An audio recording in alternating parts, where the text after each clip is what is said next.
It's 1934 and you're living in Houston, Texas, and a name emerges from obscurity: Roy Hofheinz. A graduate from Houston Law School, at age 22, he was elected to the Texas House of Representatives. At age 24, he was elected as a judge for Harris County, and in 1952, he started his first of 2 terms as mayor of Houston. He was a prominent figure in Houston politics, but he wasn't just a politician, he was a businessman, an ambitious one at that. In 1957, the Houston Sports Association was formed to bring a Major League Baseball franchise to Houston, and Judge Hofheinz joined the group 2 years later. In 1960, their efforts paid off. The Colt 45s were to join the National League in 1962, and the hunt was on for a permanent home. Hofheinz brought up the idea of a dome, the world's first multi-purpose dome stadium, and when it opened in 1965, it was deemed the 8th wonder of the world. But as always, Hofheinz was not about to rest on his laurels. The Astrodome would be part of what he called the Astrodomain. This would be a complex with baseball, lodging, and an amusement park. This would grow to be one of the best parks in the country, but like they say, good things don't last forever.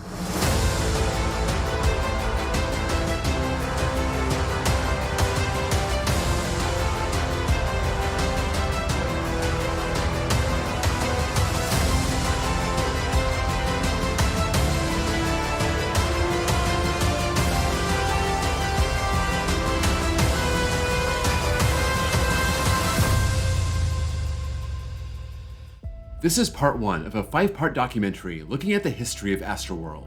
Join me as we celebrate this park's 37 thrilling years.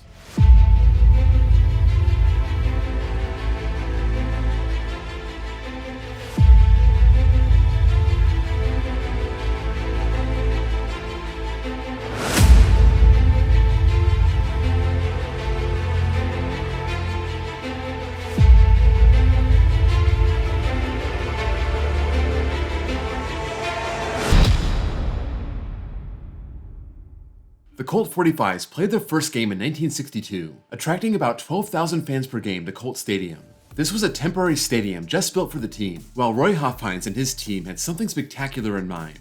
To battle the brutal Houston summers, the Colts' new stadium would have a roof. It would use 6,400 tons of air conditioning to keep the temperature between 78 and 79 degrees. Hofheinz wanted to maximize comfort, saying, "A baseball park should be equally attractive to women as well as to men," pointing out the 40,000 foam rubber theater-style seats. It would also be specially designed to clear everyone out of the arena in 9 minutes and empty the parking lot in 20 minutes. This would cost a total of $19.4 million, or $190 million in 2023. Hofheinz also said the stadium would have an exploding scoreboard, extending from the right field line to the left field line and 60 feet tall. Hofheinz was known as a promotion-minded genius, and this sensational stadium was getting attention from all around the world. Unlike King Tut, it is unlikely that Roy Hofheinz will be buried in his pyramid.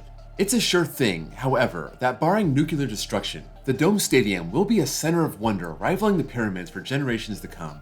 Frank Adams, Lake Charles American Press. The stadium was opened for the 1965 season. The Colts, now fully owned by Roy Hofheinz and sporting a brand new name, the Astros. The dome was initially named Harris County Dome Stadium, but quickly changed to the much more catchy Astrodome. The team and the stadium were named in honor of the new Manned Spacecraft Center, opening back in 1961, giving Houston the nickname Space City. On April 9th, the Astros opened the stadium with an exhibition against the New York Yankees, a game attended by President Lyndon Johnson, Texas Governor John Connally, and Houston Mayor Lewis Welch. By August, Hofheinz said he expected 5 million people to visit the Astrodome by the stadium's first anniversary, and the investment made into the area should be even greater in the years to come.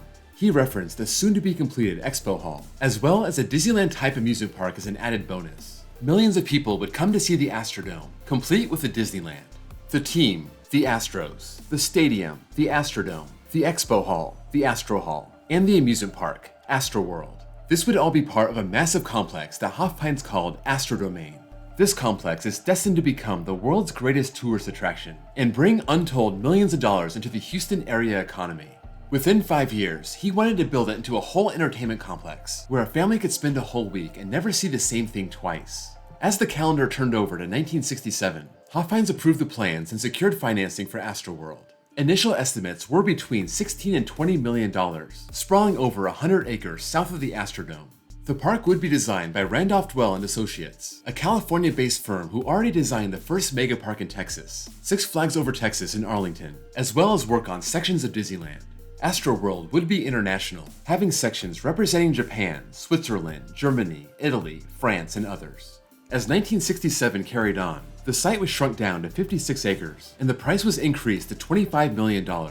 Hofheinz announced it would be open for the summer of 1968, and it would carry the slogan, "The Wonderful World of Fun."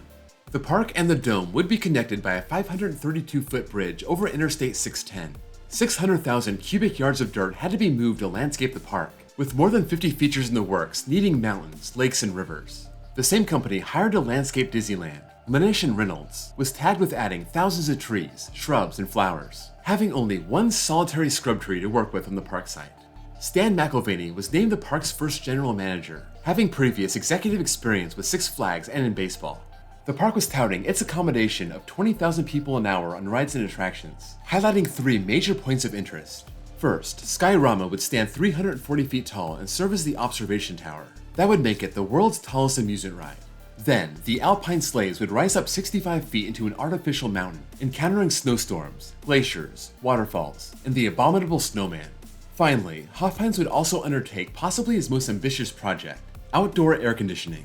He was able to build a dome to keep baseball fans out of the Texas heat, but he wouldn't have that luxury with his outdoor amusement park.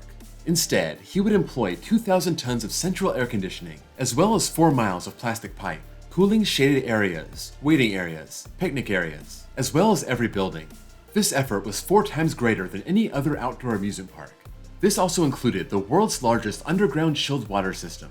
On top of being state-of-the-art, Hofheinz said this park would appeal to everyone ages 3 to 103, a family amusement park owned by an entire family, the Hofheinz family. The judge was excited to build a park for his kids and grandkids to enjoy, and also reap the financial rewards. This is a project that he and his family had talked about for years, and he would have his 2 sons and daughter by his side. Early estimates pegged attendance at $1.6 million a year, bringing $25 million to the Houston economy, most of the money coming outside Harris County and even outside the state of Texas. Half of all guests were expected to come from outside the immediate Houston area. To accommodate all the out-of-town guests, Hofheinz was planning to build the world's largest motor hotel complex. This would be a $17 million project, the first phase being ready by June of 1968 and sporting 982 rooms, eventually having almost 1,500 rooms, the Astroworld Hotel being the star of the complex and standing 8 stories high. While this would help the new park, the judge really wanted to have this ready to attract the 1968 Democratic National Convention, being good friends with fellow Texan Lyndon Johnson.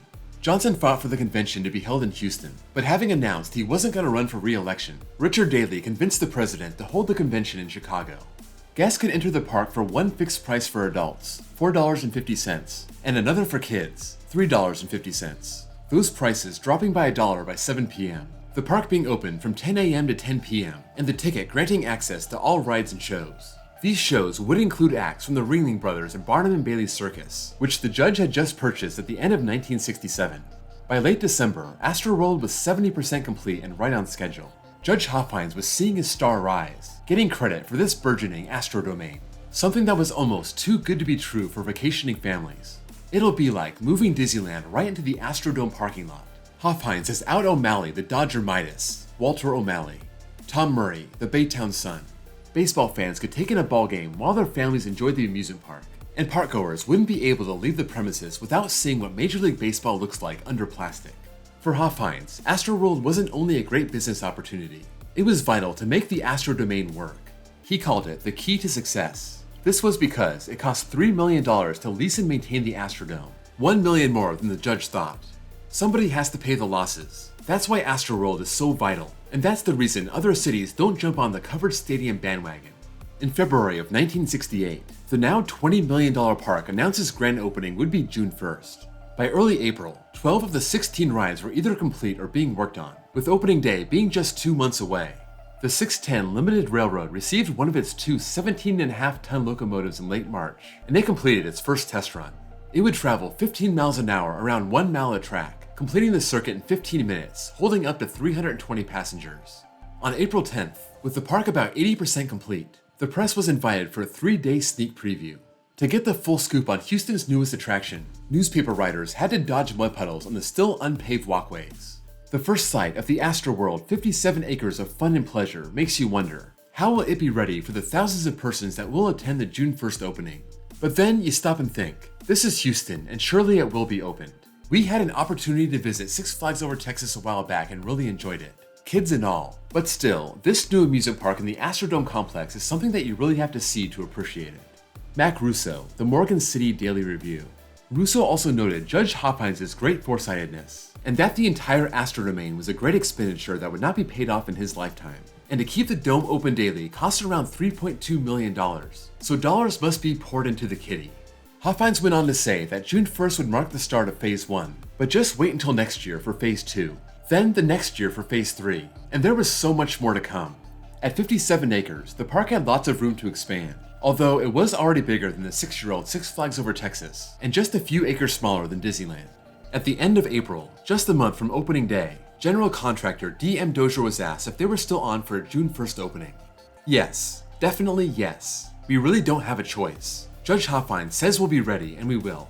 Dozier admitted the final weeks were the most hectic, putting the finishing touches on the rides, buildings, and landscaping. Dozier had done lots of work for Hopkins in his Astrodomain, and over the past 9 months, he and his 650 men had gotten the park this far. It's hard to talk about Astroworld as one big project. It's a whole lot of little individual ones. The final month was spent staffing the park, finding 1,200 people to fill the roles, 1,000 of them expected to be college students from the Houston area schools. They would be dressed in bright uniforms with 25 different wardrobes, varying based on the area of the park the employees would be working. 2 weeks before opening day, the park had a very interesting delivery, a brightly colored 13.5-foot tall double-decker bus. This would be used to transport guests from the parking lot by the Astrodome over the bridge and into the park. This would only carry 57 guests at a time, so it had some help, including a Conestoga wagon, a 4-car tram train, and a cable car. Hopkins said, "We think our guests will get a big kick out of riding in some of these unusual vehicles. It probably will be the first time that a lot of us have been in some of these conveyances." But just a week before opening day, the park suffered its first tragedy. Thomas and William Jarrell were brothers from Pasadena, Texas, and they were both crushed under a 6,000-pound boat being set up for the Lost World adventure. Just 2 days later, the 1,200 employees gathered for their on-the-job training, receiving a pep talk from Judge Hopkins and General Manager Stan McIlvaney, and then went on to practice their roles for opening day. On Saturday, June 1st, 1968, the day had finally arrived.